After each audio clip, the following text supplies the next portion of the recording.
شروع اللہ کا نام لے کر جو بڑا مہربان نہایت رحم والا ہے۔ السلام علیکم ورحمۃ اللہ وبرکاتہ۔ لیکن اگر ایسا نہ کر سکو اور ہرگز نہیں کر سکو گے تو اس آگ سے ڈرو جس کا ایندھن آدمی اور پتھر ہوں گے اور جو کافروں کے لیے تیار کی گئی ہے۔ سبحان اللہ۔ پیارے مسلمانوں، اللہ تعالی ہمیں قرآن پاک ترجمے کے ساتھ سن کر اس پر عمل کرنے کی توفیق عطا فرمائے۔ پیارے مسلمانوں، ہمیں اللہ کا شکر ادا کرنا چاہیے کہ اللہ تعالیٰ نے ہمیں مسلمان گھر میں پیدا کیا ہے اور خاص طور پر حضور پاک صلی اللہ علیہ وآلہ وسلم کی امت میں سے بنایا ہے۔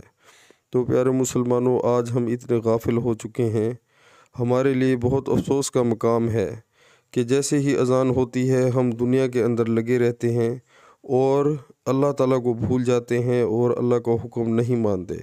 تو پیارے مسلمانوں، اللہ تعالیٰ نے کافروں کے لیے تو دوزخ تیار کر رکھی ہے، لیکن ہمیں بھی سوچنا چاہیے کہ ہم صرف کلمہ پڑھ کر تو آزاد نہیں ہو گئے۔ کلمہ پڑھنے کے بعد جو اللہ کے حکم ہیں اور اللہ کے رسول صلی اللہ علیہ وآلہ وسلم کے حکم ہیں، ان سب پر ہمیں عمل کرنے کی کوشش کرنی چاہیے۔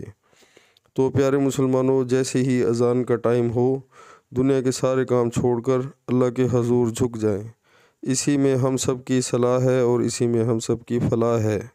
تو پیارے مسلمانوں، آج کا دن اللہ تعالیٰ نے ہمیں زندگی دی ہے، توبہ طیب کر لیں، کل کلا کو یہ موقع نہیں ملے گا۔ تو اس موقع سے فائدہ اٹھائیں اور اپنی آخرت کی زندگی کے بارے میں سوچیں اور جو ہمیشہ رہنے والی ہے، بہت فائدہ ہوگا۔ السلام علیکم ورحمۃ اللہ وبرکاتہ۔